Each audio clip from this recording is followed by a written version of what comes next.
Tu vas bien? Oui, dis donc. Il faut qu'on se parle, moi et toi. Ah bah oui. Ah bah quand tu veux. Je vais te faire une grosse fessée, tu vas voir. Ouais. Ça va, Michel? Ouais. Tu... Je lui donne, ouais. Ouais.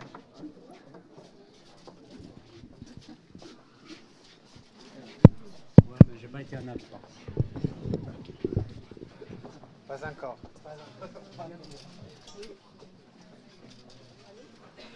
Ready, Kylian? Non, naturel. Comment on prononce ton nom? Et je pense que J'ai allumé le micro, puis celui-ci est déjà allumé.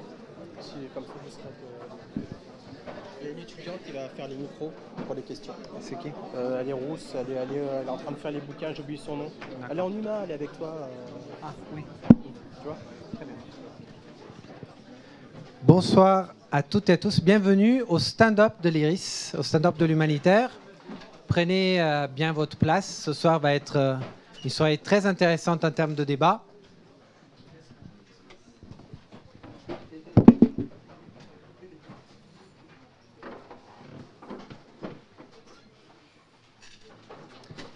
Je m'appelle Michel Mayetta, je suis directeur de recherche ici à l'IRIS pour le département humanitaire et développement et j'ai le plaisir donc de vous accueillir et j'espère que ce soir, les débats de ce soir vont être vifs autour de l'éthique et la finance quelque part. Et on a l'honneur d'avoir comme stand-upper Kilian Kleinschmidt, donc Kilian qui a un CV de baroudeur de l'humanitaire. Kilian va être notre stand-upper ce soir. On aura aussi un deuxième stand-upper qui va à quelque part relater, contre-relater les thèses de Kilian. Et je vais laisser très bientôt donc, le microphone à Kilian. Kilian, à toi. À moi. Bonsoir. C'est un peu ridicule d'appeler ça stand-upper et je suis obligé de parler en français. Donc excusez-moi si parfois je vais utiliser quelques mots anglais. Parce que franchement, ça fait longtemps que je n'ai pas travaillé en français, donc my excuses. Le sujet ce soir, le marché humanitaire. Comment financer la survie? Moi, j'aimerais bien commencer par le côté marché. Parce que le côté marché, c'est quelque chose qui m'intrigue. M'intrigue depuis que j'ai travaillé 25 années dans ce marché. Avec des marchands, avec des vendeurs, avec des acheteurs, avec des clients. Des clients qu'on appelle réfugiés, déplacés, IDPs. Et mon préféré de ces jours-ci, depuis que je vis en Grèce, c'est les POC. Quelqu'un a entendu le terme les POC? POC? POCs? Persons of Concern. Quand j'habite à Thessalonique en ce moment, parce qu'on est en train de monter des projets sur le logement social, parce que je pense qu'il y a vraiment un besoin en Grèce. Mais à chaque fois que je rencontre des humanitaires, ils me parlent des POC. 65 000 POC en Grèce. J'aime bien cette définition POC, IDPs, refugees. Oui, alors, marché. Je crois qu'il faut comprendre de quoi consiste ce marché. Il faut se mettre un petit peu là-dedans. Et je pense qu'il y a beaucoup dans cette salle qui connaissent un peu, ou beaucoup, qui ont déjà travaillé dans des ONG. Et peut-être un petit disclaimer au départ. Je ne vais pas parler du monde associatif, pas du monde de défense des droits. Moi, je vais vraiment parler de l'humanitaire dans le sens international, tel que je le connais. Intervention dans des zones de crise, quelque part où ça brûle, où il y a eu un désastre, etc. Donc, maintenant, comment ça fonctionne? Quels sont les acteurs entre celui qui donne de l'argent et celui qui, en principe, devrait recevoir quelque chose. Et peut-être je pourrais commencer par une étude que j'ai faite dernièrement dans le Moyen-Orient sur l'impact de la crise syrienne sur le système de santé. Et je suis revenu, et moi-même, j'avais travaillé quand même 1 an et demi en Jordanie en gérant le camp de Zaatari avec à peu près 100 000 réfugiés à l'époque. Je me suis revenu choqué. Pourquoi? La guerre ou le conflit en Syrie a commencé en 2011. Nous sommes maintenant dans 7 ans plus tard. Nous avons dépensé dans l'aide quelque chose comme 60 milliards d'euros, dollars, je ne sais pas. Je ne peux pas vraiment compter combien. Le résultat, c'est que les 5 millions de réfugiés qui sont dans les pays voisins de la Syrie sont plus pauvres qu'il y a 6-7 ans. La population locale est la plus pauvre qu'il y a 6-7 ans. Le système de santé qu'on m'avait demandé d'examiner, il est foutu. Il est plus non payant, il est payant. Donc il y a quelque chose qui est complètement foiré là-dedans. 60 milliards, des ONG, les UN, mon ancienne boîte, le HCR, et les gens sont plus pauvres. Tout le monde est plus pauvre. La santé n'est plus libre, accessible. Donc il y a quelque chose qui ne va pas.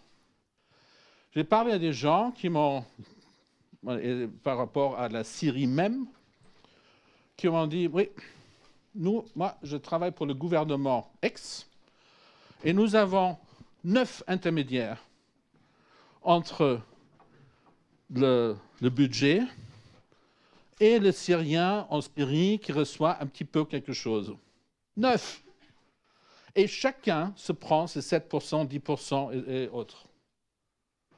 Donc, il n'est pas surprenant qu'au sommet humanitaire à Istanbul, il n'y a pas très longtemps, il y a 2 ans, 2 années, nous avons constaté qu'il n'y a que 0,6% de l'aide qui arrive vraiment dans les mains des organismes locaux et dans les mains, en fait, des gens.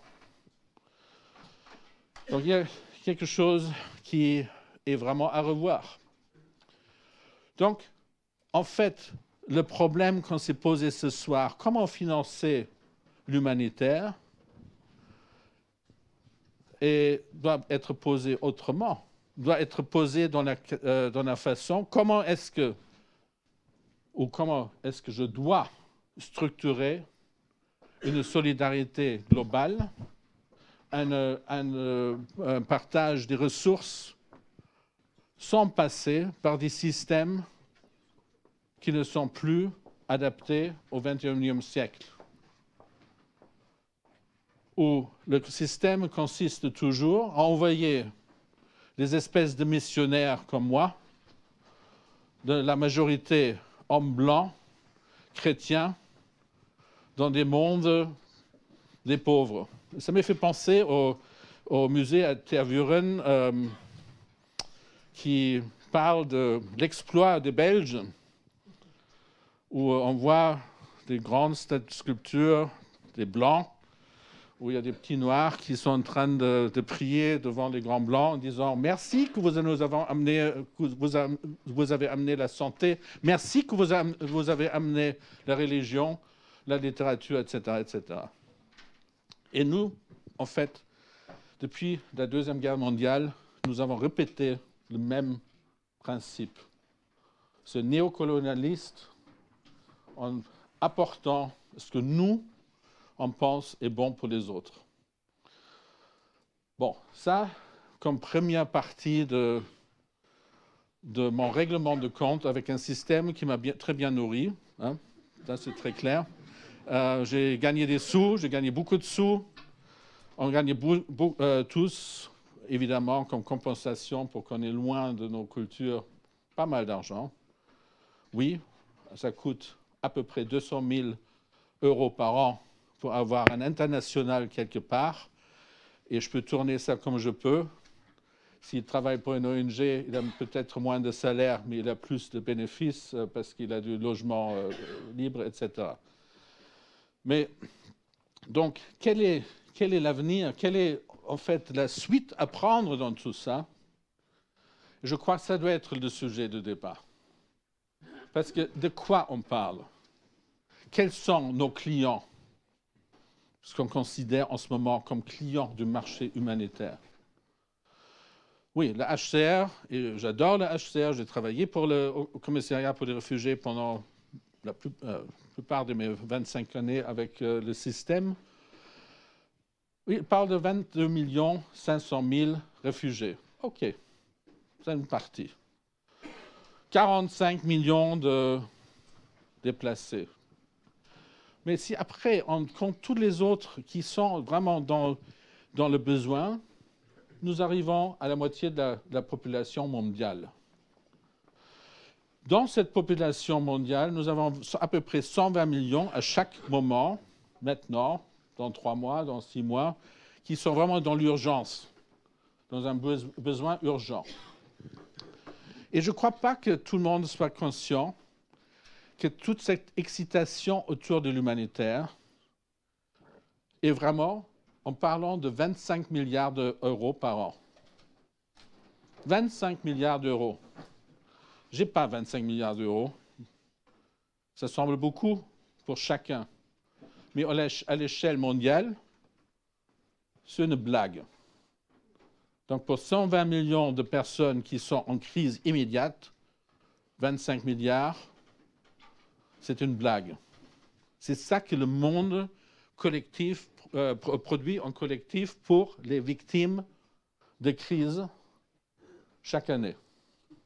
Et il semble que ça va encore diminuer, parce que maintenant, il y a beaucoup de questions sur l'humanitaire.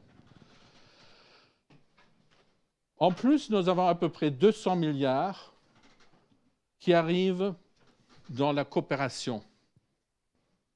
Coopération et en fait, les limites entre les deux, on ne le voit pas toujours de la même manière comme certains le voudraient.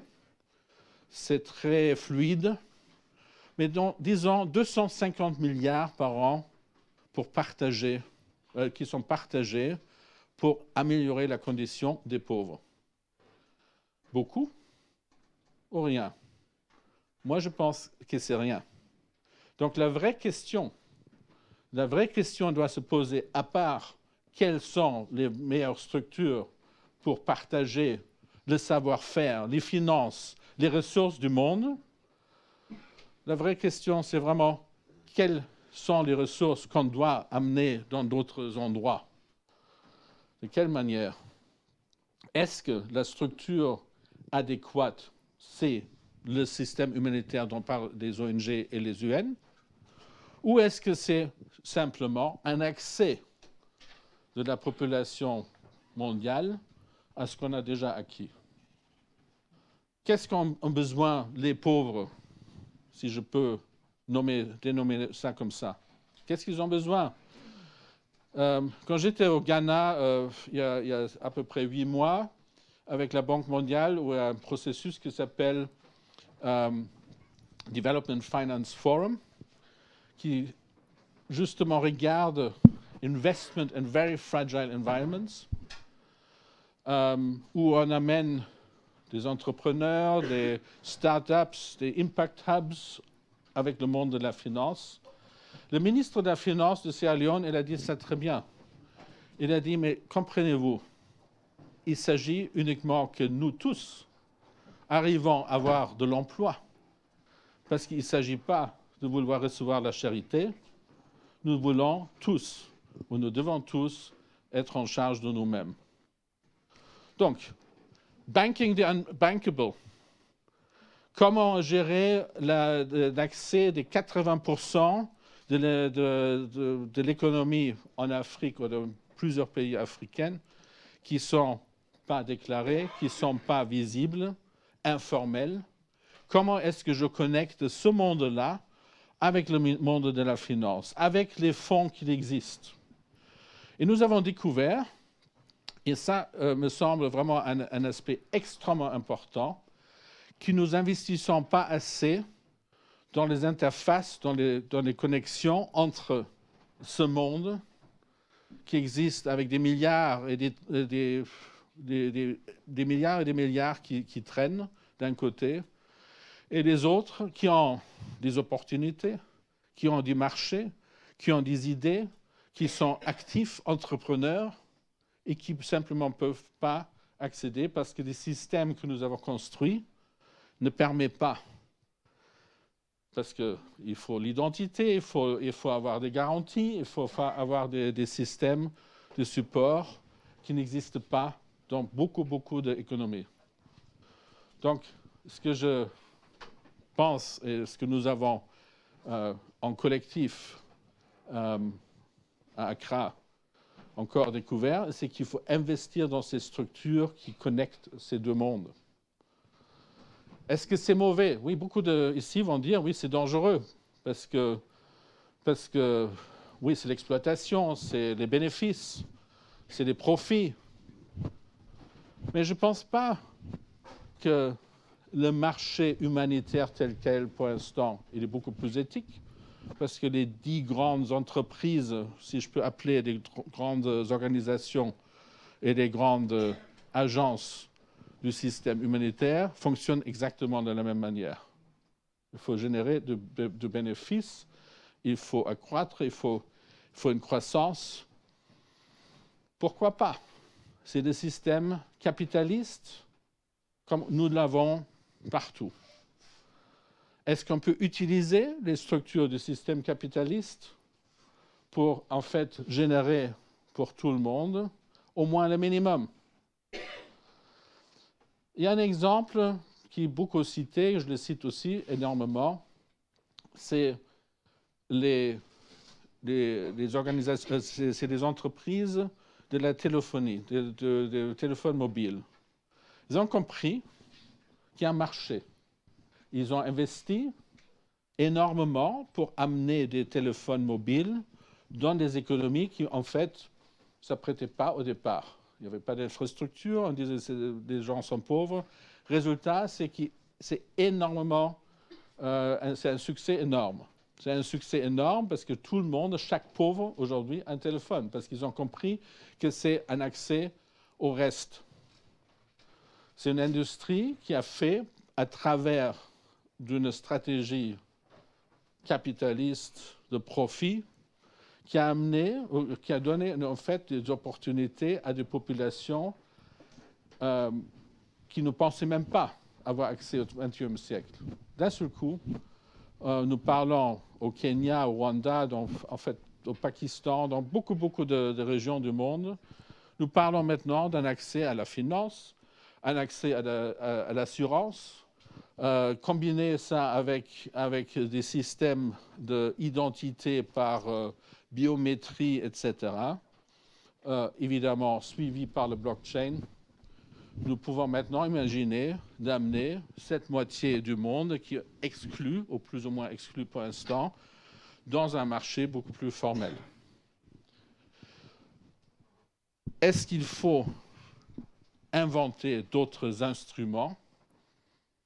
Oui, je crois qu'on peut être beaucoup plus intelligent en collectif pour créer des systèmes de financement qui aident au accès des gens qui ne sont pas en ce moment crédibles, qui ne sont pas en fait des gens qui pourraient, selon la logique du système actuel, accéder. Micro-assurance, microfinancement, mais il s'agit aussi de financer ceux qui sont au-delà de la microfinance. Financing in very fragile environments, c'est une obligation aussi pour nous tous de réfléchir qu'est-ce que ça veut dire au niveau de nos propres risques. Il y a des exemples des gens qui ont en collectif mis énormément d'argent ensemble pour investir dans des projets qui sont, selon des marchés, dangereux, risqués, mais à la fin, je pense que nous pouvons tous gagner. Avec ça, je vais arrêter et donc donner le mot. Merci Kylian. À Alexandre Outard. Merci. Merci. Il est toujours difficile d'essayer de franchir un peu cette barrière presque, elle est de cristal entre le monde de la finance et le monde de l'humanitaire. On comprend de ce que tu dis, Kylian, qu'il est nécessaire de la franchir. Elle fait partie du système. On ne peut pas agir et travailler sur les résiliences des populations les plus vulnérables sans compter sur la finance.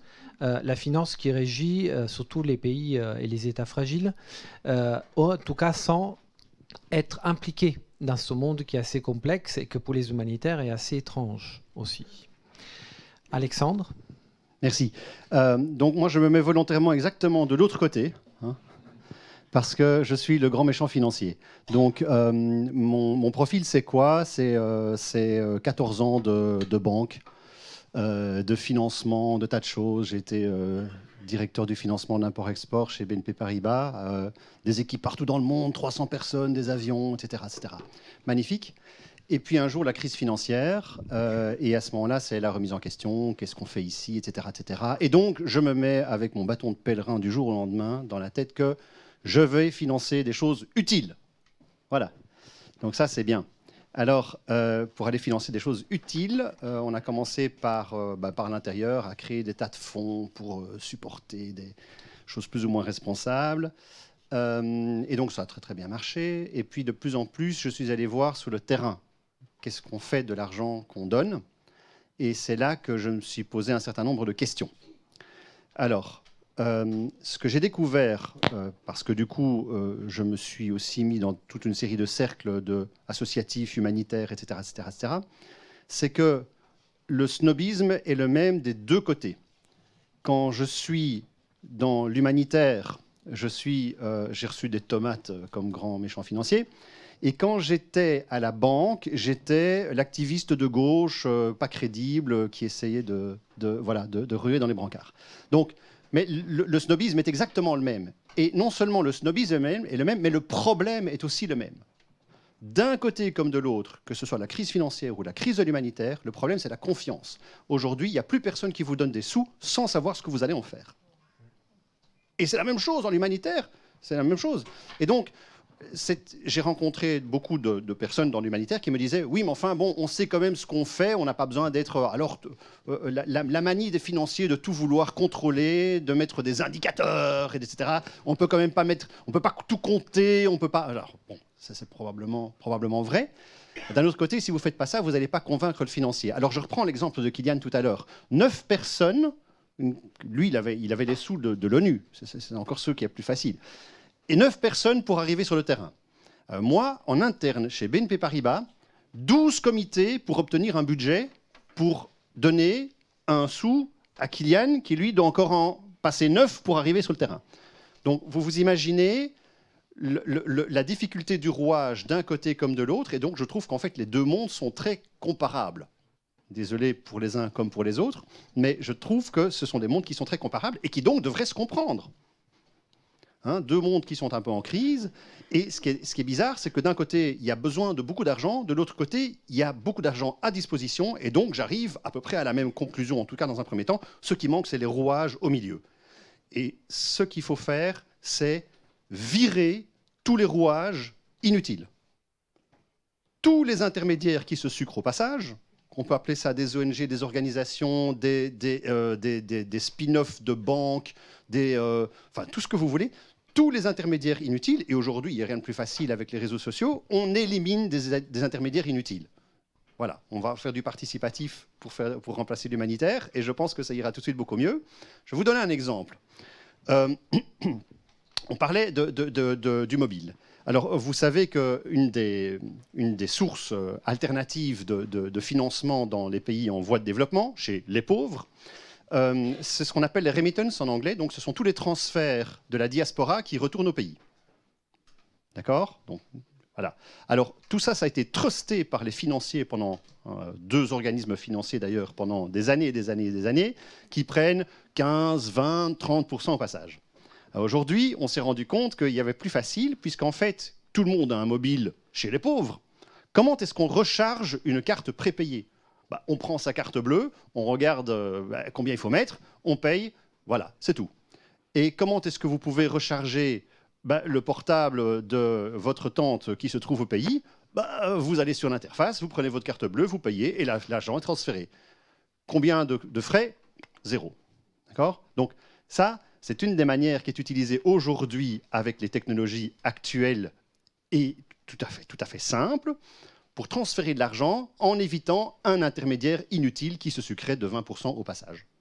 Et c'est d'ailleurs un des objectifs de financement, objectifs de développement durable de l'ONU, puisqu'il s'agit de réduire les canaux les frais des canaux de transfert. Si j'ai bonne mémoire, ça doit être moins de 5% d'ici 2030, mais en réalité, on y est déjà. D'accord? Donc, il y a moyen de faire énormément de choses comme celle-là. Alors maintenant, ce qui est intéressant, c'est est-ce qu'il est nécessaire, il a été nécessaire, en tout cas pendant très longtemps, et c'est encore le cas aujourd'hui, du côté des financiers, pour les rassurer, je vous rassure que ce n'est pas facile. Parce qu'en fait, sur les 12 comités dont je vous parlais, chacun a son avis sur l'indicateur qu'il faut absolument avoir. Ouais, moi j'aimerais bien avoir, alors oui, moi je veux bien qu'il ait mon argent, mais quand même, il faudrait qu'il me montre ça. Et le deuxième, ah bah oui, moi je veux bien, mais il faudrait quand même qu'il me démontre combien de personnes ont bénéficié de. La troisième me dira, oui, ont bénéficié, mais il n'y a pas que ça, il faut aussi voir ce qu'il en a fait derrière et à combien de personnes ça a profité et quel est le nombre de jobs qu'on a créés, blablabla, etc. On arrive avec une masse d'indicateurs qui sont tous microscopiques et on arrive chez les ONG, l'humanitaire, etc., qui déjà, en général, prennent aussi des marges parfois scandaleuses au passage, mais on va leur demander en plus d'engager 3 personnes rien que pour remplir des papiers, pour faire plaisir aux financiers, et du coup, ça coûte encore plus cher. Alors, une fois de plus, comment est-ce qu'on fait ça? À mon avis, supprimons les intermédiaires inutiles et réfléchissons à des solutions sans intermédiaire. Donc, vous allez trouver directement alors, je vous parle ici d'une... Je vous ai parlé du mobile. On peut trouver d'autres solutions. On parlait tout à l'heure du Social Impact Bond. Le Social Impact Bond, j'imagine que maintenant tout le monde voit plus ou moins de quoi il s'agit. En gros, une association fait un travail absolument remarquable sur place. On veut la financer, mais le pouvoir public n'a pas les sous. On va chercher des investisseurs privés qui vont financer les frais de fonctionnement de l'association pendant 3 ans, par exemple. Et cette association va générer un bénéfice public qui permet à l'État de faire des économies. Et avec ces économies, on rembourse l'investisseur privé. Jusque-là, c'est déjà pas mal comme schéma, parce qu'on évite toute une série d'intermédiaires. Le gros problème, c'est que vous avez 4 acteurs, l'association, l'État, les investisseurs, et vous avez en général ce qu'on appelle un tiers certificateur qui va vérifier sur le terrain si tout s'est passé comme il faut. D'accord ? Et là aussi, le plus compliqué, c'est quoi? C'est de se mettre d'accord sur les indicateurs qui font faire que l'État va rembourser les personnes privées derrière. Et donc, dans les Social Impact Bonds, je pense qu'il doit y en avoir 25, 30, et ça émerge tous les jours. Il n'y en a pas un seul qui serait rentable s'il fallait payer toutes ces personnes comme on paye n'importe qui aujourd'hui. Et d'ailleurs, les résultats sont tous microscopiques. Pourquoi? Parce qu'on se concentre sur la volonté de tout vouloir contrôler à chaque étape. Alors qu'en fait, et ça c'est un petit peu mon avis, ce qu'il faudrait faire, c'est se concentrer exclusivement sur les indicateurs macroéconomiques. Alors on peut critiquer l'ONU, mais je trouve que les objectifs de développement durable ont ceci de bien qu'ils se concentrent sur des indicateurs macroéconomiques. Peu importe de savoir si la petite association locale a créé 2 emplois, ce qui est important, c'est la diminution globale du chômage. D'accord ? Et donc, il existe aujourd'hui des systèmes qui vont vous permettre de récompenser les investisseurs sur base d'indicateurs macroéconomiques plutôt que microéconomiques, ce qui permet d'éviter toute cette discussion de savoir si oui ou non il faut avoir des chaussettes rouges ou vertes pour bénéficier du prochain micro-paiement de 3,50 € et qui vous permettent d'ouvrir des flux financiers qui sont beaucoup plus larges et beaucoup plus intéressants, parce qu'en réalité, si vous recréez, et c'est ça qui est important, si vous parvenez à recréer la confiance de l'investisseur, vous n'avez plus besoin de la banque, vous n'avez plus besoin de l'ONG. Vous évitez ce que j'appelle les 2 intermédiaires inutiles. Et donc, ça vous permet d'avoir des flux financiers qui sont beaucoup plus fluides. Mais pour ça, il faut simplement créer la confiance. Si la confiance de l'investisseur est là, l'argent est là. Le problème, c'est qu'entre l'investisseur et le bénéficiaire, il y a deux institutions qui me semblent aussi sclérosées les unes que les autres, d'accord, et qui génèrent un manque de confiance entre les uns et les autres. Alors maintenant, toute la question pour l'investisseur et les investisseurs que je vais visiter de temps en temps, c'est où est-ce que je vais trouver les bons dossiers? Voilà, je vous lance la question. Vous en connaissez certainement beaucoup. Merci Alex. Merci. Merci Alex et Kylian. Même si vous êtes à l'opposé, asseyez-vous. Et on va commencer. Maintenant, c'est à vous, le public, un peu d'interagir et de partager vos ressentis. On parle là de deux mondes assez particuliers, qui sont très polarisés, et qui idéologiquement sembleraient que tout oppose, mais d'un point de vue pragmatique, tout fait qui vont converger en fait, d'un moment à un autre. Donc, est-ce que vous avez des questions?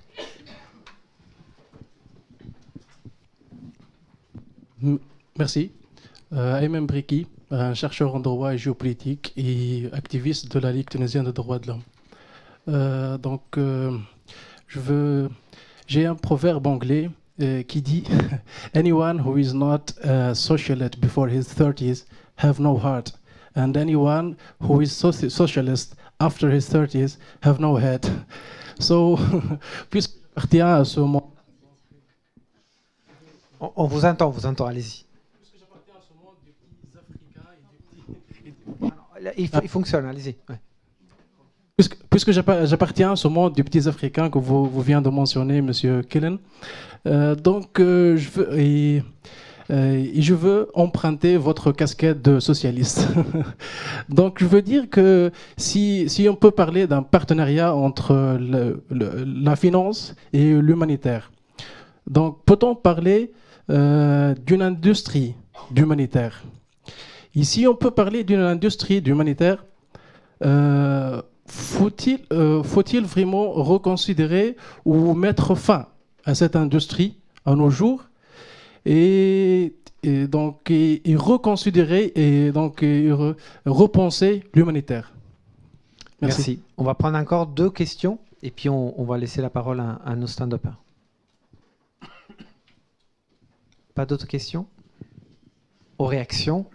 Oui, derrière, ici. Je vais vous passer mon microphone. Merci. Thomas Jani, travailleur humanitaire.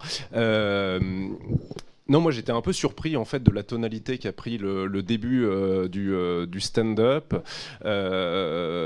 où on pourrait revenir sur les grandes discussions conceptuelles de l'intervention d'urgence des 120 millions de personnes perpétuellement en détresse et comment on finance cette action humanitaire, et puis la question du développement qui passe évidemment par le développement économique et qui touche plus de la moitié de l'humanité. Et là les deux se sont un peu emmêlés. Moi je m'attendais plus à une réflexion sur comment on interrelie ces deux mondes que vous avez bien décrits de manière, je dirais, séparée, pour arriver à réinjecter par des nouveaux canaux financiers de l'argent sur l'action humanitaire d'urgence prioritaire. On a parlé récemment de tout ce qui était Disaster Bond, la Banque mondiale, qui crée ces obligations sur les désastres qui sont assez risqués, où les investisseurs peuvent mettre de l'argent et selon la probabilité d'apparition de la catastrophe ou non, ils gagnent ou pas de l'argent et ça permet de financer l'économie du pays. Je sais que récemment le CICR a aussi levé de l'argent à travers les systèmes que vous avez décrits. Voilà, moi j'aurais aimé vous entendre sur plus ces questions-là, ces mécanismes, qu'il faille développer l'économie des pays, renforcer, enfin en tout cas reconnaître l'économie informelle et lui donner un accès au financement, ça me paraît une évidence et en même temps je ne pensais pas que c'était le sujet du stand-up de ce soir. Donc une question sur le système lui-même et des questions carrément existentialistes, hein, comme disait Alexandre, autour de ces ruages. À un certain moment, quand même, si on va jusqu'au fond du raisonnement, on a l'élimination complète de certains intermédiaires, y compris les ONG. Et là, une question sur les outils, donc on va revenir tout à l'heure, ou il y a d'autres questions? Oui. Mathieu Indanda, chercheur au LIRSA au CNAM de Paris. Moi, je voudrais rebondir sur la fin du propos d'Alex. Il s'est demandé qu'y a-t-il entre l'investisseur et le bénéficiaire. Je crois qu'on a beau vouloir éliminer les intermédiaires et les organisations, ils y seront toujours.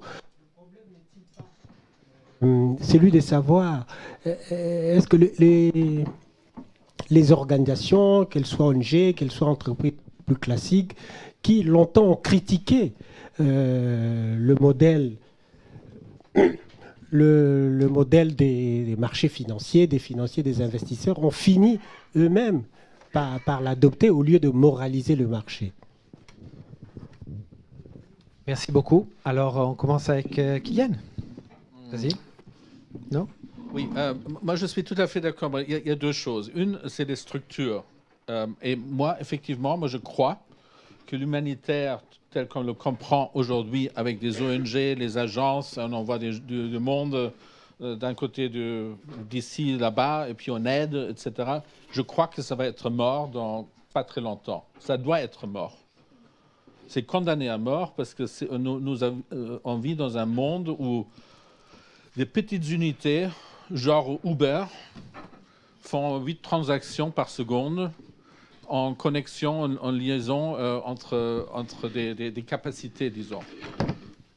Pourquoi pas aussi dans un monde d'interaction, de solidarité, d'échange et de circulation de ressources. Les ressources, c'est plein de choses. C'est le savoir-faire, c'est la technologie, c'est la finance, mais on n'a plus besoin de physiquement voyager d'un côté du monde à l'autre pour partager ces ressources. C'est pour ça qu'on est connecté. La connexion, le networking, c'est en fait une chance. On n'utilise pas encore assez pour le faire. Donc il y a vraiment, je crois que c'est là l'avenir de la solidarité, l'avenir du partage. Donc les structures humanitaires telles qu'on les connaît aujourd'hui vont plus être menées à intervenir quelque part parce qu'ils peuvent. Ça peut être très bien géré par les populations elles-mêmes. Nous avons plein d'exemples où, en fait, en mettant en place des structures locales ou en supportant des structures locales, nous avons en fait plus besoin des structures pas efficaces, trop chères, et qui sont justement ces intermédiaires qui prennent toutes les ressources. Il y a eu, l'année dernière, il y a eu une discussion très intéressante sur le Liban. Tout le monde a découvert maintenant que c'est le cash transfer, c'est une bonne chose. Je me rappelle, en 2010, j'étais envoyé spécial adjoint des Nations Unies au Pakistan. Toutes les ONG disaient « Ah, c'est mauvais, c'est très mauvais ». Il y a eu une catastrophe par les pluies et 10 millions de Pakistanais avaient besoin d'assistance. Et le gouvernement a lancé un programme de cash transfer pour 1,5 million de familles. Les humanitaires disaient c'est mauvais, c'est corrompu, ça ne marche pas. Aujourd'hui, tout le monde l'utilise. Au Liban, l'année dernière, 2 bailleurs de fonds, les Européens et les Britanniques, ils ont dit mais pourquoi nous avons 6 ONG, 6 organismes, 6 organisations qui distribuent du cash? Pourquoi faire? C'est le boulot d'une banque. C'est le travail d'un système de transfert de A à B. Je n'ai pas besoin de 6 structures. Et il y a eu justement une réaction du coordonnateur humanitaire en disant nous perdons le contrôle sur nos clients. Et je crois que c'est là que ça devient choquant. Parce que c'est vraiment, on s'en fout quelque part, quel est le statut des personnes. Il s'agit de mettre de l'argent de A à B pour que les gens puissent se prendre en charge. Est-ce que j'ai besoin d'un contrôle, d'un système de contrôle que tu as aussi décrit qui, justement, a besoin de dizaines de personnes derrière pour encore vérifier qu'il n'y a pas un centime qui a été volé? Non, nous n'avons plus besoin de ça. Nous pouvons régler ça aujourd'hui autrement.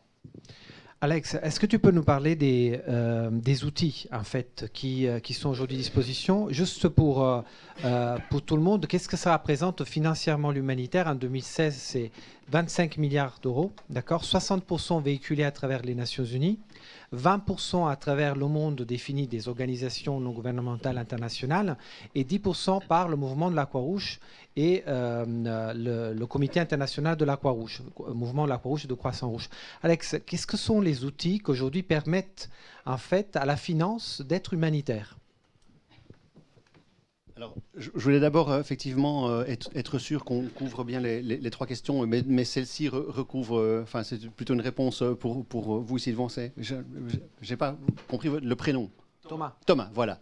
Alors, sur la question de Thomas, donc pour rebondir là-dessus, j'aurais d'abord envie de dire à cette demande, quels sont les outils qui permettraient d'ouvrir des nouveaux canaux pour attirer des moyens vers l'humanitaire d'urgence, mais pourquoi faire?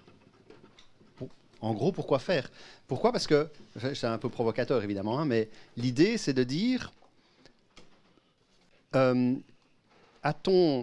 alors, si c'est pour amener, alors, parce que je comprends bien que dans une position d'un intermédiaire qui travaille dans une ONG, puisqu'il y a de moins en moins d'argent public, on cherche des nouveaux moyens. Et on en voit qui se développent dans tous les sens. On va chercher des privés, on va développer du micro-don, il y en a un petit peu partout. On va chercher, mais c'est une fois de plus aller chercher, donc c'est ce que j'appelle un peu la chasse aux subsides, au sponsoring, au mécénat, et ça prend un temps fou. Il y a parfois 3 ou 4 personnes qui sont payées à temps plein dans ces ONG, rien pour faire ça. Et finalement, pour payer une structure et un effet sur le terrain qui est indéniable, mais qui souvent, et c'est un peu la discussion qu'on a eue, et récemment, il y a eu quand même plusieurs exemples, qui, sur le terrain, ne génèrent pas les effets escomptés. C'est l'histoire des, je ne sais pas combien de milliards qui avaient été dépensés dans un des pays dans lesquels Kylian était. C'est l'histoire de Haïti, dans lequel tout le système de santé a été mis par terre parce qu'il y avait les médecins de l'associatif ou les médecins internationaux qui étaient tous gratuits. Et tous les médecins locaux, il n'y avait plus de boulot. Et donc, voilà. Et en plus, ça génère une espèce de dichotomie. Donc, pourquoi faire? Pourquoi est-ce qu'aujourd'hui, il faudrait trouver des canaux supplémentaires pour aller réinjecter de l'argent dans un système dont on est en train de dire qu'en fait, il est à la limite contre-productif? Ça, c'est une première chose. La deuxième chose, c'est que si on va trouver, et donc, oui, trouver de l'argent et des systèmes, il y en a. Donc, je vais arriver maintenant sur les mécanismes. Donc, des mécanismes, il y en a. Par contre, ce qu'on va vous demander aujourd'hui, tant du côté des financiers enfin, je me parle avec une casquette d'investisseur. Hein. Donc, l'investisseur, que ce soit l'investisseur philanthropique, j'aime bien parler d'investisseur philanthropique parce qu'il y a toujours un return, hein, même un petit peu une petite médaille. Hein, donc, mais il y a l'investisseur philanthropique et l'investisseur qui veut du return. Qu'est-ce qu'il va vous demander aujourd'hui, contrairement à ce qui existait avant la crise financière? C'est de démontrer d'avoir la confiance de ce que son argent a bien été utilisé comme il faut. Et donc, aujourd'hui, avec ce qu'on appelle les mesures d'impact, ça a au moins un avantage, c'est que la mesure d'impact permet d'aller jusqu'au bout. Je donne un exemple. Sur le logement social. Vous parliez de logement social tout à l'heure. C'est quoi le but du logement social? C'est pas de loger des gens. Le but du logement social, ça doit être d'aider les gens à sortir du logement social. D'accord? Alors, parfois c'est nécessaire d'avoir une période intermédiaire et tout le monde n'est pas capable de sortir du logement social. Mais donc, ce qui est important, c'est de payer l'accompagnement sur le terrain local avec des personnes qui aident la population fragilisée, les pauvres, tout ce que vous voulez, les POC, hein, mais qui les aide à sortir d'une situation de dépendance. Et donc, aujourd'hui, si vous voulez convaincre les investisseurs, il faut démontrer que l'action que vous allez faire sur le terrain, qu'elle soit faite par une ONG, mais de préférence par des locaux, est une action qui crée une amélioration pour la population concernée après l'intervention, plutôt que ce qui a été trop souvent le cas, un maintien dans un état de dépendance. Et tout le système du logement social en France, en Belgique, d'où je viens, c'est rien que ça. Hein. C'est essentiellement un maintien dans un état de dépendance. D'accord ? Et donc, on n'est pas à l'abri. Hein. Chez nous, c'est exactement la même chose. Donc, Alex, oui. je me fais un peu l'avocat du diable. Oui. L'humanitaire veut sauver des vies. Oui. Dans l'urgence, c'est la mission principale. D'accord. Les organisations non gouvernementales sont des organisations qu'on peut définir missionnaires parce qu'elles s'inscrivent en fait dans des valeurs et croient profondément à ça. Donc c'est vrai qu'à un moment donné, dans le concept même de la création de ces deux structures, que ce soit le monde de la finance et le monde des ONG, leur création propre et existence est liée à un facteur qui est déterminant. Pour les ONG, c'est sauver des vies, dans l'urgence vraiment pure et dure, les 72 heures critiques. Dans 72 heures pendant un désastre, il n'y aura personne. Même si la finance aura investi sous des systèmes qui sont durables, à un moment donné, une catastrophe naturelle ou même une épidémie mettra ce système à terre. Donc, de toute façon, il est vrai qu'il y a des théories qui veulent voir les organisations humanitaires d'urgence à un moment donné disparaître, mais sous l'urgence proprement dite, les 72 heures vitaux, ben, si on n'a pas ce qu'on appelle la solidarité circulaire, ou en tout cas des structures autour de cette zone qui a été frappée par le désastre qui sont capables de réagir, ben, il n'y aura personne. Donc il y aura toujours à un moment donné un espace pour l'ONG humanitaire. Et si on partait par là, par ce moment critique, sauver des vies, pour commencer à construire des ponts entre la finance et l'humanitaire, quels seraient les outils qu'on pourrait imaginer ? Alors, il y a plusieurs exemples qui existent pour le moment. Je pense notamment à une société qui s'appelle Blue Square, qui fait un très très bon travail. Et Blue Square, qu'est-ce qu'ils font ? C'est une société qui est spécialisée dans le donc, comment on appelle ça ? Donc, il y a un budget qui est disponible pour une cause humanitaire. Blue Square est spécialisé dans la création de la confiance par rapport aux donateurs. Donc, qu'est-ce qu'ils font ? Ils vont voir les donateurs en disant « Mais quels sont les indicateurs que vous voudriez qu'on mette sur le terrain ?» Ils automatisent tout ça dans des programmes qui sont absolument remarquables et qui sont actionnables par notamment du mobile, mais qui sont aussi recoupés, par exemple, par des informations satellites. Alors, information satellite, c'est intéressant parce que ça permet, par exemple, de voir quelle est l'action sur le terrain, l'évolution de l'action sur le terrain après, je ne sais pas moi, un tremblement de terre ou replanter des arbres. Enfin, ça peut être toute une série de choses. Mais donc, il y a une partie, donc ils sont très forts pour automatiser les indicateurs qui sont nécessaires pour convaincre le donateur de continuer à donner. Et donc, il y a tous des programmes, il y a énormément de programmes de l'ONU qui sont basés là-dessus aujourd'hui, qui vont dire, écoutez, voilà, on va vous libérer du financement, mais uniquement par tranche, à condition qu'on voit que sur le terrain, effectivement, ça avance. Donc, chaque fois que ça avance, il y a une tranche qui se libère, et ça peut être parfois plusieurs fois par semaine. Donc ça, je trouve que c'est un mécanisme intéressant, même si on est encore, je dirais, proche de l'assistanat, à mon sens. Mais c'est intéressant parce que sur des situations de crise qui nécessitent une intervention immédiate, là, on peut mettre en place des mécanismes qui permettent, pour moi toujours, qui permettent de rassurer celui qui a les sous. Parce que l'objectif, c'est ça, c'est de le rassurer. Après ça, est-ce que c'est nécessaire de maintenir ce système sur le long terme? J'ai plus des doutes. Mais en tout cas, dans un premier temps, il y a ça. Alors, on citait le mécanisme du CICR tout à l'heure. Donc, c'est une société qui s'appelle Cois Investment, en Belgique d'ailleurs, qui a créé ce Development Bond. Alors, qu'est-ce qui se passe ici? En fait, c'est le même mécanisme que le Social Impact Bond.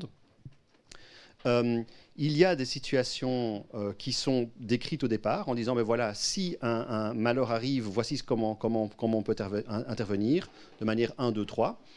Et pour éviter de devoir faire un appel et qu'on perde 3 jours à ce que des gouvernements se mettent d'accord, l'idée, c'est qu'il y a un paquet qui est disponible et mobilisable immédiatement auprès d'investisseurs privés, qui est un paquet assez considérable, lequel va être poussé en une fois vers les organismes qui sont chargés de solutionner le problème sur place, le temps que la situation se débloque au niveau gouvernemental et le temps pour le CICR d'aller mobiliser tous ces donateurs traditionnels pour pouvoir rembourser les investisseurs privés qui ont donc pris le premier risque sur la catastrophe humanitaire, puisque c'est comme ça que c'est déterminé. Oui. Alors, on va redonner la parole au public. Françoise ? Oui, bonjour, Françoise Sivignon, Médecins du Monde. Tout d'abord, pour continuer le propos de Michel, dans les 72 premières heures d'une urgence, c'est bien les acteurs locaux qui sont en première ligne, hein, et en particulier les ONG locales, hein, comme au Népal ou ailleurs. Donc ça, c'est quand même un point important, donc les acteurs locaux en premier. Et ma question est pour vous, messieurs. Vous connaissez certainement les mécanismes du Grand Bargain, hein, qui ont été mis en place donc, à l'occasion du sommet humanitaire mondial. Comment vous considérez les chantiers en route, parce qu'ils vont s'étaler, hein, comment vous les considérez, notamment ce qui concerne ce qui s'appelle la localisation de l'aide, donc comment finalement les acteurs locaux en première ligne des crises et des urgences bénéficient plus directement de l'argent disponible, on va dire ça comme ça, c'est quand même supprimer une partie avant qu'on meure complètement, les ONG traditionnelles, aller directement vers les acteurs locaux, c'est quand même supprimer des intermédiaires dont on fait partie, hein, Médecins du Monde comme d'autres. Voilà, comment vous considérez ce mécanisme en cours, bien, mal, à perfectionner, etc. Merci Françoise. On prend une deuxième et une troisième. Une grosse. On a un problème avec le microphone, prenez celui-là. Il marche maintenant? Oui, je le tiens droit comme ça, c'est bon. Donc Aviation sans frontières. Oui, je voudrais rebondir un peu sur ce que vous avez dit à l'instant et prendre l'exemple de la crise Ebola en Afrique de l'Ouest en 2015. Si j'entends bien ce que vous proposez, la suppression des intermédiaires, ça veut dire quoi dans un cas comme ça? Ça veut dire que Médecins sans frontières n'intervient pas, la Croix-Rouge n'intervient pas, les compétences médicales ne sont pas forcément disponibles localement. Alors, l'intervention, la mobilisation internationale était évidemment intéressée puisqu'il s'agissait d'éviter l'extension de l'épidémie. Mais qu'est-ce que veut dire supprimer les intermédiaires dans une situation de cette nature? Alors, ce n'est pas une urgence de type tremblement de terre, hein, c'est un peu plus long, mais ça relève tout de même de l'urgence. Deuxième remarque, toujours sur ce même exemple. Au cours, vers la fin de l'intervention internationale, on a beaucoup parlé du post-Ebola dans ces pays et de reconstruire les réseaux de santé, etc. Et là, avec des projets qui, là, se seront évanouis quand la peur sur le risque d'extension de l'épidémie a disparu. Merci. Une troisième, et après on redonne la parole à Kylian. Bonjour, Céline Berry, ancienne étudiante de l'ERIS et consultante de BNP Paribas. Je voulais savoir, chez BNP Paribas, il y a, comme dans d'autres banques d'ailleurs, il y a de plus en plus de fondations qui sont ouvertes avec de vrais services qui mettent en place des programmes, qui gèrent des fonds. J'aimerais que vous nous en disiez un peu plus à ce sujet. Et j'aimerais savoir si effectivement vous envisagez la fin des intermédiaires. Est-ce que ça veut dire que vous envisagez aussi que la banque remplace les ONG? Kylian? Il y a plusieurs choses. Je pense au niveau du progrès de la localisation. Franchement, je ne vois pas ce progrès. Parce que pour l'instant, le business model des grandes agences est toujours « je dois vendre la quantité ». Soyons très clairs là-dessus. Le HCR, mon ancienne boîte, doit vendre tous les jours 8 000 à 10 000 employés à des bailleurs de fonds, à des donateurs, quelqu'un. Il faut le faire. Donc, on vend. On vend, quelqu'un doit payer pour ça. Est-ce que je réduis mon effectif? C'est encore pas vraiment dans la mentalité. Prenons la Syrie. La Syrie est un exemple extraordinaire. C'est vrai qu'il y a des capacités qui ont été diminuées par la guerre et par aussi parce que le secteur médical était ciblé particulièrement, etc. Mais il y a quand même des capacités et tout le travail humanitaire est fait par des Syriens. Il n'y a quasiment pas un seul étranger qui fait quoi que ce soit à l'intérieur de la Syrie. Or, qu'on a quand même 9 intermédiaires pour que l'argent arrive à ces gens-là. Je ne mets pas en question qu'il faut construire, enfin qu'il faut développer des capacités et soutenir. C'est ça que j'appelle le know-how transfer. Mais ça ne paye pas. C'est pour ça que toutes les organisations sont obligées en fait de vendre du matériel, du personnel, des tentes, des médicaments, etc. à des bailleurs de fonds parce que c'est là où je gagne mes sous, parce que je prends en route, je prends 7%, 5 à 7%, je prends en route, minimum. C'est comme ça. Donc, si on ne change pas le business model des organisations qui sont obligées de vendre la quantité, on va pas progresser sur la localisation. Je vis en Grèce en ce moment par rapport à justement la vente de la quantité. Toutes les organisations gagnent énormément d'argent parce qu'ils vendent leur personnel et des opérations à l'Union européenne en ce moment. Et donc, il faut arrêter il faut trouver une autre façon. Si on veut maintenir cette capacité technique de soutien que je crois qu'ils sont très importants pour justement construire des capacités locales, en même temps, il faut changer justement le modèle de revenu pour ces organisations. Donc, il faut revenir. Il y a une seule organisation, d'après que je sache, qui a mis en place un fonds d'investissement. Je crois que c'est Mercy Corps. C'est la seule organisation qui a un fonds de 100 millions de dollars avec lequel il peut travailler comme organisation. Tout le reste est toujours obligé de vendre par donation, enfin de demander des donations.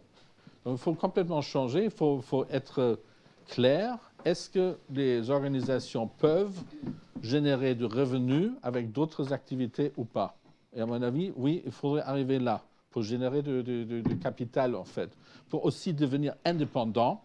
Ça, c'est un sujet qu'on ne va pas aborder ici, mais pour devenir indépendant des intérêts stratégiques qui existent.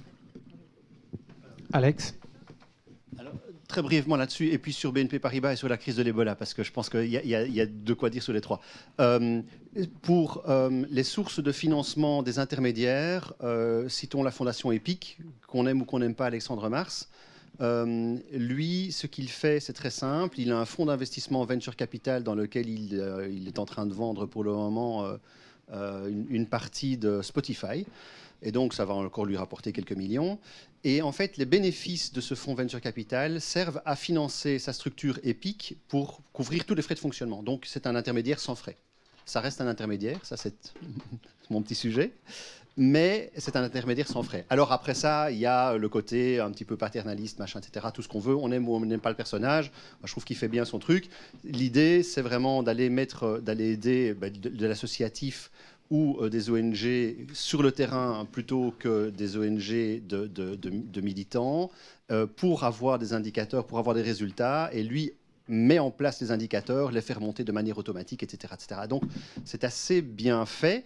Le gros avantage qu'il a, c'est qu'il dépend de 0 personne pour aller faire son funding. Donc il n'a pas besoin de payer des gens pour aller tendre la main au gouvernement, réclamer des EDI à 0,3% du PIB. Non, il n'en a absolument pas besoin. Bon, évidemment, il a eu la chance de faire fortune et ce n'est pas le cas de tout le monde. Mais c'est ce qu'on appelle le financement hybride des entrepreneurs sociaux. C'est très simple. Il y a plein d'entrepreneurs sociaux qui font ça aujourd'hui, qui ont une structure qui est une structure qui génère du profit, laquelle va financer celle qui génère des coûts et qui sert et qui, elle, génère l'impact sur le terrain. Donc je trouve que c'est un modèle de financement qui est aussi intéressant. Je vais revenir sur la crise de l'Ebola. Sur l'histoire de l'Ebola, je trouve que la question est très intéressante parce que pour moi, il est évident que l'intervention humanitaire pour la crise de l'Ebola non seulement était nécessaire, mais a été absolument remarquable. Je pense que c'est une des crises qu'on peut citer en exemple parce qu'on est arrivé quand même au bout d'une crasse en assez peu de temps, de manière très efficace, avec l'intervention de beaucoup d'acteurs, de beaucoup d'intermédiaires aussi. La véritable question, c'est est-ce que les acteurs locaux seraient capables aujourd'hui de faire face à la prochaine crise de l'Ebola tout seuls? Et si la réponse est non, je pense qu'on a raté notre but. ou d'autres choses. Hein. Mais donc ça c'est pour moi le véritable point. Est-ce qu'on est parvenu avec une intervention à créer de l'autonomie? Et voilà, ça c'est. Alors après ça, je te laisserai réagir, Kylian, mais je voudrais revenir aussi sur BNP Paribas parce que j'aime bien le sujet. Ça fait 3 ans que j'y suis plus. Il y a une raison pour ça. C'est aussi parce que je me suis rendu compte que, alors c'est une bonne banque, franchement. Là. Il y a des tas de trucs qui sont très très bien. Rien que pour la Belgique, pour un pays que je connais bien, il y a maintenant à peu près 12 milliards qui sont investis dans des fonds qui sont des fonds responsables, éthiques et tout ce qu'on veut. Donc je pense que les fonds sont des bons fonds. Il y a pas mal de belles choses. Alors là où la raison pour laquelle j'ai quitté le monde des banques il y a maintenant 3 ans, c'est parce que les banques ne sont pas encore capables d'investir dans de l'impact sans faire du charity business. Dans les fonds qu'on vous propose aujourd'hui dans les banques, ce qu'on va faire, c'est qu'on élimine tout ce qui est, tout ce qui est devenu complètement infréquentable aujourd'hui, le tabac, les machins, etc. Le tabac, il y a 5 ans, j'avais écrit une petite lettre en disant il faut virer ça.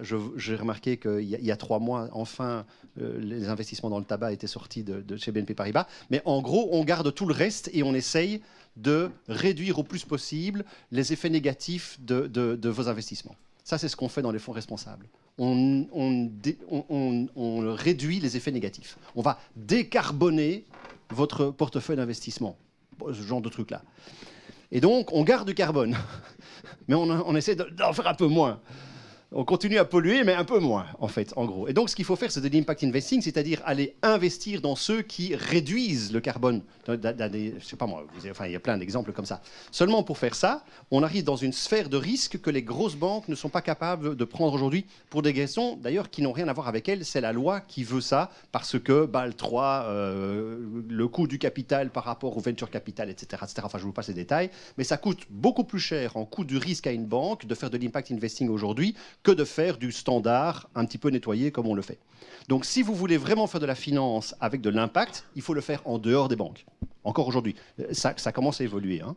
Mais aujourd'hui, les banques n'ont pas encore trouvé un système qui leur permet réellement de donner un impact à vos argents, à votre argent. Que ce soit BNP Paribas ou n'importe quelle banque populaire ou communautaire que vous pouvez voir ici.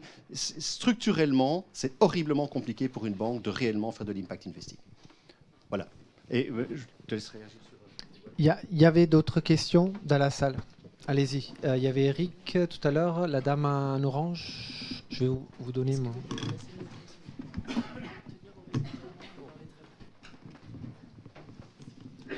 Et Alexandre après, donc. Eric. Bonjour, Eric Berset, directeur exécutif de Philanthropy Advisors. J'ai une petite remarque et une question ensuite sur le Humanitarian Impact Bond du CICR dont on fait partie. Donc on a des 4, on fait partie des 2 inutiles donc qui vont vérifier et qui font le contrôle derrière. Donc c'est pas un stand-by fund d'urgence, c'est un fonds, enfin un fonds qui est prévu à être dépensé de 3 à 5 ans. Donc il est déjà prêt et c'est sur des programmes orthopédiques en République démocratique du Congo, au Mali et au Nigeria et en RCA. Donc ça c'était juste pour la petite remarque parce que je pense que c'est important aussi que c'est un système, c'est un mécanisme qui certes a coûté cher, c'est un fonds qui n'est pas si important que ça, c'est 27 millions donc ça reste quand même sur ce type d'opération pas trop conséquent, mais je pensais que c'était important quand même de le mentionner. Ma question c'est... Évidemment, je vais prêcher pour ma paroisse. Comment est-ce que vous faites pour éliminer les intermédiaires? Alors, les intermédiaires inutiles, je comprends je pense que tout le monde est d'accord. Vous parliez d'Alexandre Mars qui donne des garanties avec la Epic Foundation sur de l'impact sur des projets, sachant qu'il a a priori plutôt travaillé dans la téléphonie mobile et dans les nouvelles technologies plutôt que sur le terrain. Là, pour le coup, je pourrais comprendre la différence entre un intermédiaire utile et un intermédiaire inutile. Et donc, en supprimant ces intermédiaires, donc, qui sont des personnes qui, a priori, donnent ce lien de confiance, cette confiance aux investisseurs, et qui aussi peuvent apporter de l'amélioration dans les projets, parce qu'il y a surtout il y a souvent des parties recommandations pour améliorer l'impact des projets, donc qu'on pourrait objecter d'avoir un impact sur les bénéficiaires. Comment, en les enlevant, comment est-ce que vous pensez que vous pouvez justement asseoir cette confiance ? La dame en orange. Eric, si tu peux descendre. Oui, merci. Bonsoir, Soraya Hadi, travailleuse sociale. Alors, moi, ma question, c'est sur des choses que vous avez effleurées, sur les questions de comment est-ce qu'on fait en sorte que les financiers aient confiance en les initiatives locales pour pouvoir réduire justement le nombre d'intermédiaires. Est-ce qu'il n'y a pas aussi une culture dans l'humanitaire, cette culture de caritative plutôt que la culture de l'investissement en l'humain, qui joue beaucoup là-dedans et qui fait que ces financiers n'ont pas confiance en quelqu'un qui est peut-être différent ou qui est dans une situation assez difficile. J'ai travaillé avec des réfugiés et j'ai un rapport, j'ai un rapport qui est peut-être différent envers ces personnes parce que je suis réfugiée moi-même. Est-ce que une façon aussi de changer cette culture, c'est pas d'investir dans l'avenir de ces personnes, d'investir humainement dans ces personnes, en leur donnant des outils d'empowerment pour que eux-mêmes, par la suite, qui ont vécu ces différentes crises, puissent trouver des solutions et que les financiers puissent leur faire confiance. Merci Soraya. Alexandre ? Bonjour, Alexandre Giraud de Solidarité Internationale. Moi, je voulais rebondir sur quelques questions. Je trouve que les modèles que vous proposez sont assez séduisants, effectivement. Et je pense que si on pouvait arriver à un développement de ce type, ça pourrait réduire peut-être l'incidence des crises humanitaires en réduisant les inégalités. Après, pour rebondir sur la remarque de Thomas et de Michel, il y a quand même une phase humanitaire. Alors, outre les 72 premières heures où effectivement les acteurs locaux font énormément, il y a quand même toute une phase intermédiaire entre le développement et l'urgence. J'aime pas parler de clivage entre humanitaire et développement, mais bon, on y est. Où effectivement, j'ai l'impression que c'est pas couvert par les solutions qui ont été proposées. Alors, si on parle de marché et d'humanitaire, l'humanitaire c'est quand même assez spécifique, hein, c'est pas que l'urgence, mais c'est pas le développement. Si on parle de marché, on parle de profit, donc on parle de retour sur investissement. Et c'est ce que vous avez présenté, hein, quand il y a des solutions innovantes en termes de financement pour des actions de développement, il y a un retour sur investissement attendu par les investisseurs. Et je voulais vous demander, pour une population qui est vraiment le client de l'aide humanitaire, quel serait le retour sur investissement attendu pour un investisseur ? Merci Alexandre. Kylian, tu commences à... Oui, mais j'essaie de me rappeler de toutes les situations dans lesquelles j'ai travaillé. Donc, c'est vrai qu'il y a ces 72 heures où, au moment qu'on arrive, les équipes d'urgence, etc., etc. Mais de plus en plus, quand même, j'ai vu dans beaucoup de pays des capacités locales qui se sont développées avec un investissement intelligent, civil protection pour la première réponse, etc., etc. Donc, il s'agit d'un surge capacity à amener du monde supplémentaire, éventuellement des équipes d'urgence pour un certain temps. Mais maintenant, ce que j'ai vécu et vu souvent, c'est que justement, cette urgence, évidemment, elle continue quelque part parce que les organisations, les intervenants qui sont appelés en support restent. Et puis, à ce moment-là, commencent à prendre en charge des populations, prendre en charge des secteurs. On en a parlé déjà, mettre en fait en péril, comme on a dit, comme moi je trouve aussi, comme ce que j'ai vu maintenant autour de la Syrie, mettre vraiment en péril les structures locales parce que ça met en place des structures parallèles qui ne sont pas telles quelles soutenables, enfin qui ne peuvent pas être en compétition de la même manière. Donc, à un moment donné, quand ces organismes partent, ces capacités partent parce qu'il n'y a plus de financement, tout le système local, en fait, est en train de s'écrouler. Il reste très peu, malheureusement. Il reste quelques capacités, quelques gens formés, mais ce n'est pas énorme. Donc, moi, je reviens sur la plus-value des capacités externes sur place. Je ne pense pas. Maintenant, quand il s'agit des financements, enfin des ressources, qu'est-ce qu'ils ont besoin sur place? Qu'est-ce qu'ils ont besoin des gens en crise? Qu'est-ce qu'ils ont besoin?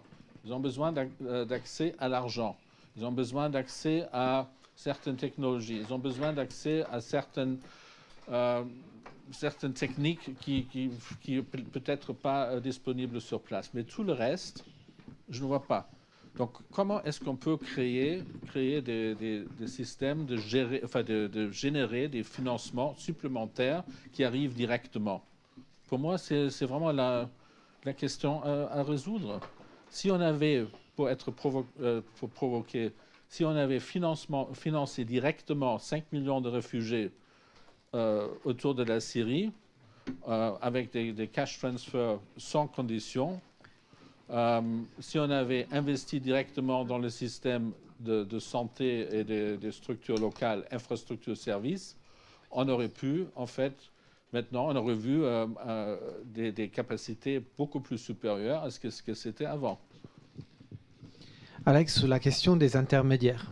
Oui. Il y a donc la question des intermédiaires et alors la question aussi sur alors il y avait 3 choses. Les intermédiaires, il y a une période qui n'est pas couverte, mais je pense que Kylian vient d'en parler. Et alors il y avait aussi une question que je trouvais intéressante de monsieur qui travaillait justement avec le CICR. Et effectivement, merci d'avoir remis le Social Impact Bond à sa place parce que en fait je pensais à l'autre. Et ici, mais je vais peut-être commencer par cette question-là parce que je la trouve très intéressante.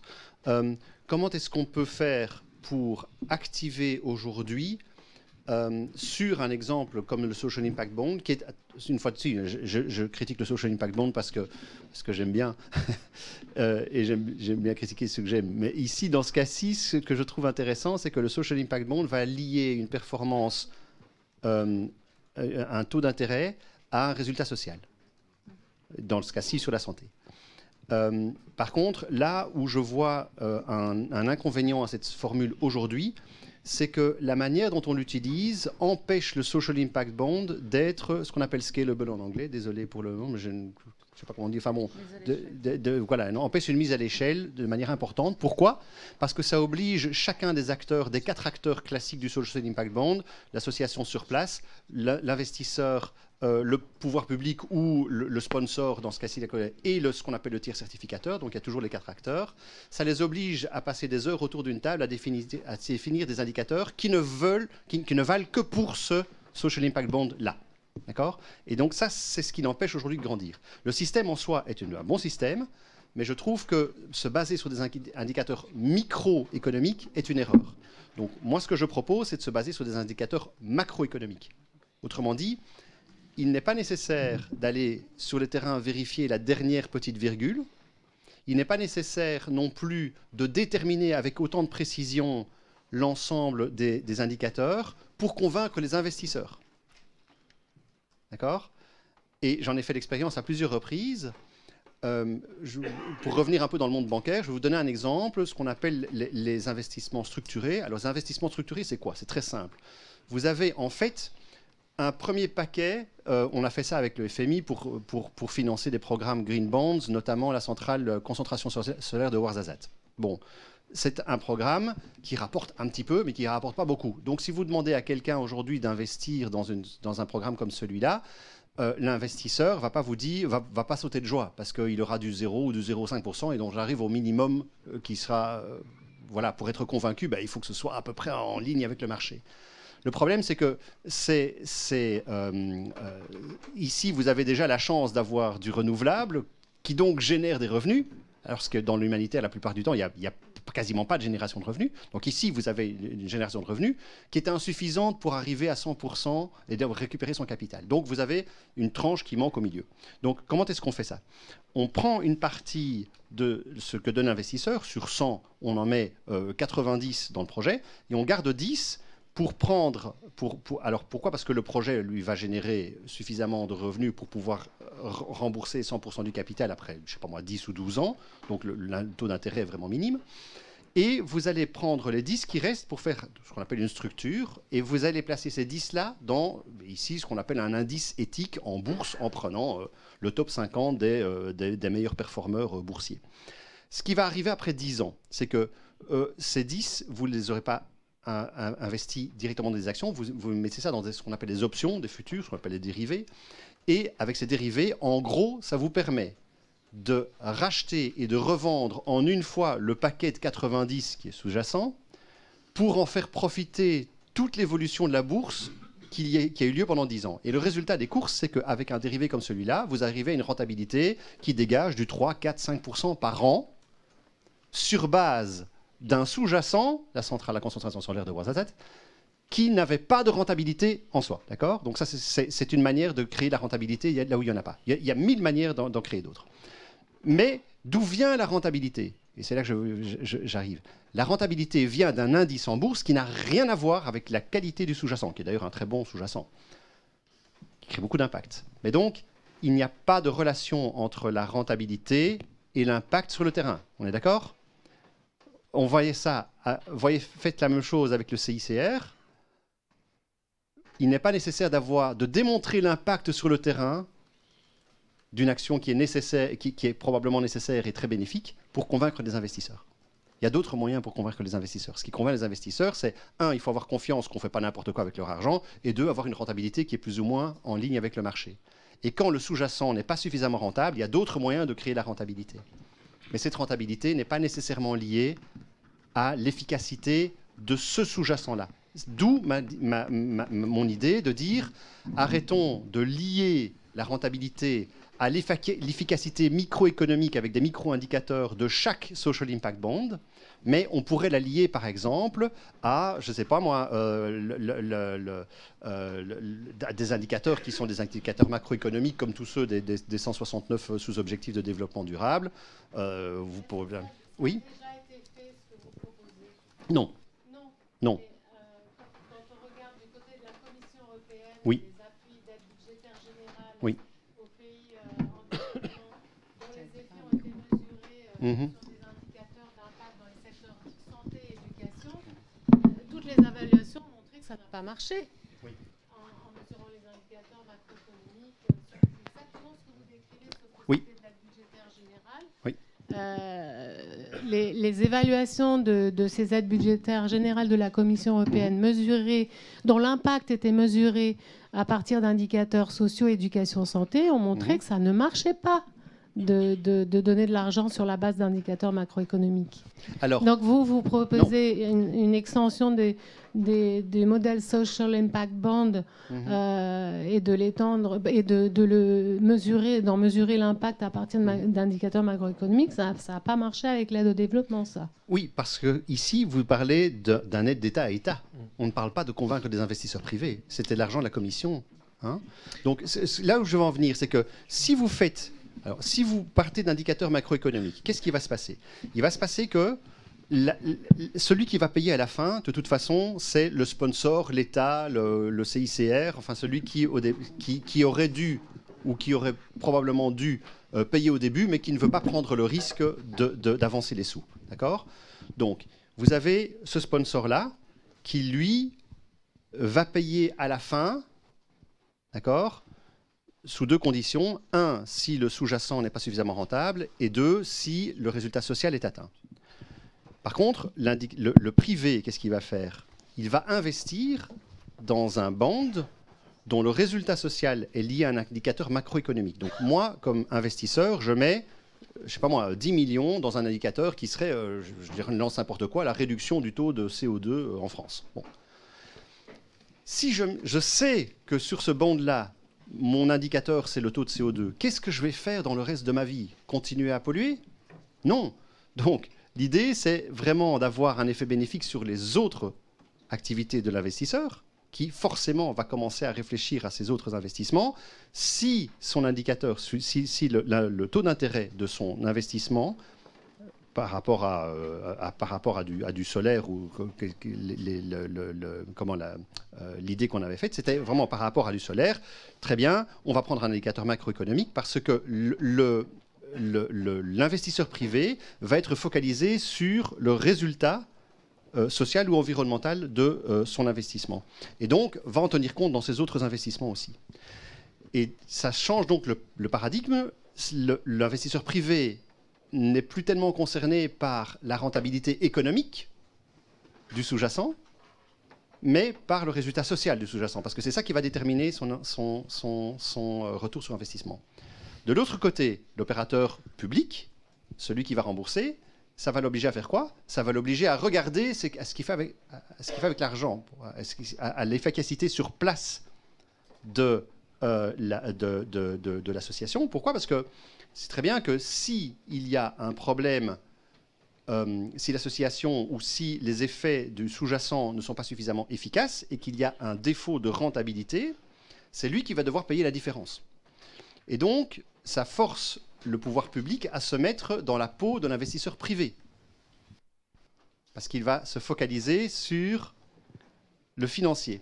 Donc, le pouvoir public se focalise sur le financier, et l'investisseur privé se focalise sur l'effet, le bénéfice pour le volet. Et donc, Alex. vous croisez complètement les rôles de l'un et de l'autre, et c'est ça que je trouve intéressant.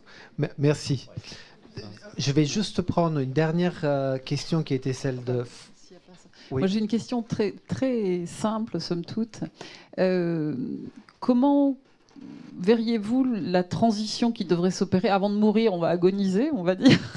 Les ONG traditionnelles, issues des French Doctors, comme les Médecins du Monde, avec un modèle économique traditionnel aussi, également, avec des fonds publics, de la générosité du public, un petit peu de social impact bank. Il se trouve que pour nous, c'est une révolution culturelle. Donc on a du mal à entamer ça déjà. Et ça, et en même temps, je dirais, comment on garde une indépendance. Vous avez parlé d'indépendance, vous n'avez pas développé ce sujet-là avec une indépendance politique par rapport à des investisseurs futurs. Donc tout ça, ça vient se mélanger. Et donc comment on peut opérer cette phase de transition? On l'entend, on la comprend, même idéologiquement on la comprend, mais comment on peut l'opérer? Il y avait juste une toute dernière, et après je vous laisse, on doit donner l'espace à Sylvie aussi de faire son rapport. Oui, bonsoir, Catherine, Médecins du Monde. J'avais envie de revenir sur le début de la présentation, parce qu'on parlait de marché. Alors, moi j'ai fait des études financières, j'ai fait des études un peu d'économie aussi, mais je suis à Médecins du Monde depuis longtemps. Moi j'ai appris quelque chose, c'est le marché, il ne marche pas toujours. En particulier sur la santé, sur l'éducation, qui sont des biens publics. Et on a quand même... Enfin, c'est un vrai sujet. Donc, je ne suis pas très à l'aise sur le débat que vous introduisez. Et on a peu parlé financement privé, financement public, ce que je regrette un peu, parce que c'est une vraie question.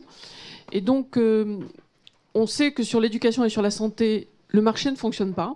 Même les économistes les plus libéraux l'ont dit, donc c'est pas, là je ne fais pas figure de socialiste ultra-gauche. On sait qu'on a besoin de systèmes de régulation, donc c'est clair que des financements strictement privés portés par des investisseurs privés tels que vous les définissez, il y a une impasse intellectuelle à un moment. Kylian, Alex, juste 5 minutes dernier, je suis vraiment désolé, allez-y. Moi, je suis très préoccupée par toutes les questions de financiarisation de l'aide publique au développement ou de financiarisation de l'aide humanitaire. Pourquoi? Parce qu'on aboutit à exactement ce que vous venez de décrire, c'est-à-dire un croisement où le secteur privé s'occupe de politiques publiques et l'État perd sa mission même d'élaboration ou de suivi, de mise en œuvre d'une politique publique. Or, là, c'est la question de la démocratie qui est en jeu. Rien de moins. Parce que si l'État perd sa mission de politique publique, l'État, c'est qui? C'est nous, ce sont les élus. Qui est-ce qui élabore les politiques publiques? C'est la société qui les propose, qui les soumet, etc. en principe. Or, si on arrive à un point, et c'est ce qu'on observe actuellement dans l'aide publique au développement, je connais moins bien le secteur humanitaire, mais ce qu'on observe actuellement, c'est que le secteur privé ne s'est pas satisfait d'être un partenaire des acteurs publics ou de politiques publiques, mais il a pris le dessus sur les partenaires publics et il est il devient très influent par rapport justement aux politiques. On le voit à l'OMS, on le voit dans le Fonds mondial, on le voit dans l'Alliance Gavi, on le voit dans tout le secteur de la santé. Et donc ça pose énormément de problèmes parce que le mandat, l'OMS perd son mandat démocratique. Si c'est Bill and Melinda Gates qui dictent la politique de l'OMS dans le domaine de la santé par différents moyens, c'est plus les États. Alors de quelle gouvernance il s'agit? Et si le secteur privé dicte les choses aux États ou aux représentants des politiques publiques, on n'est plus dans la démocratie. Donc je trouve ça très grave. Madame, non, mais vous avez raison, c'est un débat hyper intéressant, mais je me demande même si on n'y est pas déjà dans cette configuration, parce que quand vous regardez aux États-Unis, c'est le cas. Et c'est une démocratie. Elles se défendent d'être une démocratie. Alors, je suis vraiment désolé, Kylian et Alex, on n'a pas beaucoup de temps pour vous faire réagir. J'aimerais simplement demander à Sylvie, c'est une thématique qui va appeler d'autres stand-up. Donc, je vous invite à revenir. On va prendre en fait vos questionnements comme sujet d'études et d'exploration. Et j'aimerais bien inviter Sylvie, notre directrice adjointe, pour faire un petit résumé de ces débats. Ça va pas être facile, Sylvie. Merci. Non, ça va pas être facile, mais la moitié de la synthèse a déjà été faite parce que j'étais complètement sur la ligne des dernières interventions et je me questionnais un petit peu sur tout ça. Alors moi, je suis économiste et pas financière. Et effectivement, quand on parle de marché, on parle d'une offre et d'une demande. Alors si j'ai bien compris, si j'ai bien entendu tout ce qui s'est dit ce soir, l'offre, en fait, c'est d'abord les donneurs. C'est d'abord ceux qui ont de l'argent et qui veulent financer des projets humanitaires. Et la demande sont les gens sur le terrain et ces personnes qui ont besoin de cette aide à un moment donné pour des questions d'urgence ou pour des questions de développement. Partant de là, le début des exposés a été extrêmement fort en nous expliquant qu'au fond, aujourd'hui, il y avait, et vous étiez d'accord sur ce sujet, il y avait beaucoup trop d'intermédiaires entre le donneur et le bénéficiaire et qu'il fallait réviser le modèle et revoir ce modèle. Et tous ces intermédiaires, c'est soit des ONG et tous les acteurs qui gravitent autour des ONG, et vous m'excuserez de ne pas préciser, c'est pas mon domaine, donc je ne vais pas me permettre de dire des bêtises ou je vais essayer d'éviter de dire des bêtises. Et puis, côté financier, tout un ensemble d'acteurs qui gravitent autour des financiers et de tous ceux qui financent des projets humanitaires. Donc ça, c'est très intéressant. Et le premier aspect de tout ça qui questionne, ça rejoint tous les stand-up que tu fais, Michel, c'est l'évolution du modèle, l'évolution des ONG face à la complexité finalement des situations et puis le développement de nouveaux acteurs. Alors on a parlé d'Uber et de l'ubérisation. C'était intéressant, c'est l'idée qui m'est venue quand je vous ai entendu re-questionner toutes ces choses-là, parce qu'au fond, quand on est face à un modèle qui se révèle sclérosé, et c'est pas un jugement de ma part, puisque vous avez cité ce mot, face à un modèle sclérosé, il se passe quoi? Et encore une fois, c'est assez intéressant de faire le parallèle avec l'économie. Je ne sais pas si vous avez suivi, mais les grandes entreprises multinationales, ou tous les secteurs d'activité dans lesquels il y a des acteurs en situation de monopole ou de quasi-monopole, donc c'est le cas des firmes multinationales, c'était le cas des taxis parisiens quand est arrivé Uber, eh bien tous ces secteurs, à un moment donné, se trouvent confrontés à un nouvel acteur. L'exemple d'Uber est particulièrement parlant. Alors, on peut critiquer autant qu'on veut Uber. Je ne sais pas si ça vous a incité, vous, à prendre plus le taxi, mais vous aurez constaté que ça a quand même fait bouger les lignes et que les taxis parisiens sont au moins beaucoup plus sympas qu'ils n'étaient à l'époque, si ce n'est pas mieux. D'ailleurs, petite précision, vérifier, il y a une application à créer là-dessus, mais moi, je n'ai pas le temps de le faire. Vérifier les tarifs aujourd'hui, il faudrait une appli de comparaison des tarifs, parce que les taxis parisiens sont devenus, à certains moments, bien moins chers qu'Uber, en particulier quand il y a de la neige dans la rue. Donc il est super sympa, le taxi parisien, les Uber aussi, et en plus aujourd'hui il est à certains moments beaucoup moins cher, à proximité des gares et le soir également. Donc je reviens à mon sujet, je m'égare pas parce que je suis supposée faire une synthèse et l'heure passe. Donc l'avantage de ces situations sclérosées, c'est qu'elles génèrent de nouveaux acteurs et qu'elles questionnent les anciens acteurs sur le modèle. Alors là, on en est venu au modèle et à l'évolution du modèle des ONG. Est-ce qu'il faut supprimer les intermédiaires? Probablement certains intermédiaires, mais j'ai bien entendu parmi ces intermédiaires qu'il y a un certain nombre d'acteurs qui apportent un certain nombre d'avantages. Donc je les ai listés et je m'en souviens pas par cœur. Donc il y avait la question des compétences qui était opposée à la question de la rapidité de l'intervention. Et il est clair que les compétences ne sont pas forcément sur le terrain, quoi qu'on en dise, même si l'objectif ça peut être aussi de former ces compétences, et on a posé la question de l'autonomie. Il y a également la question, qu'est-ce que j'avais noté des nouveaux acteurs, la question question de l'impact aussi, et de la mesure de cet impact, et de la façon dont on évalue ce qui se fait sur le terrain. C'est quand même quelque chose d'important malgré tout.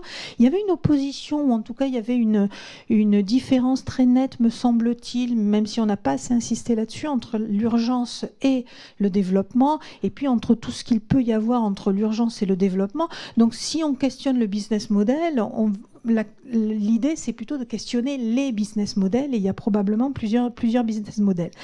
Ce à quoi m'a fait penser tout ce débat qu'on a pu avoir autour du business model, c'est à la notion d'agilité.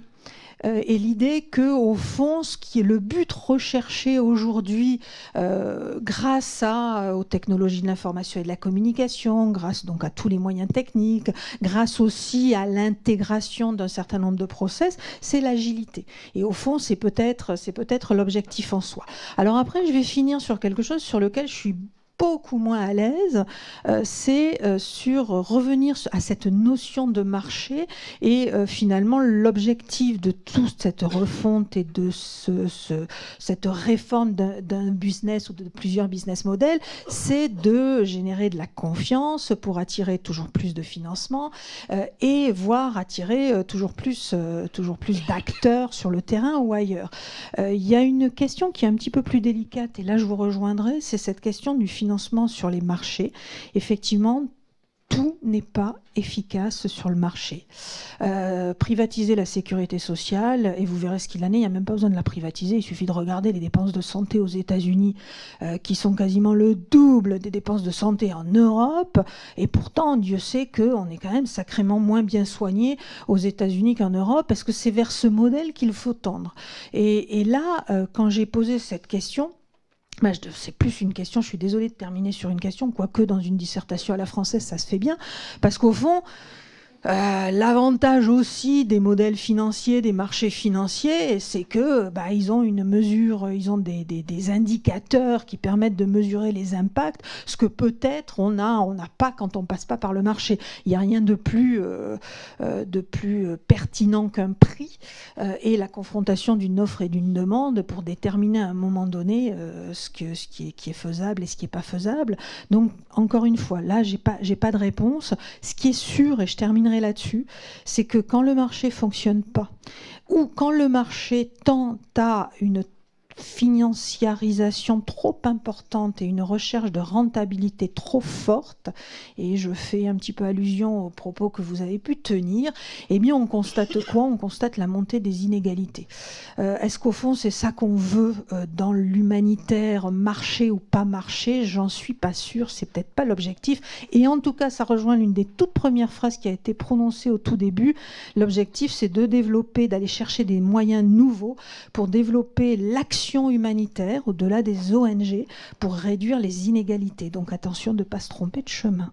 Voilà, merci beaucoup. Merci Sylvie, merci à Kylian, merci Alex pour vos interventions, et merci à vous pour votre écoute et votre participation. À la prochaine.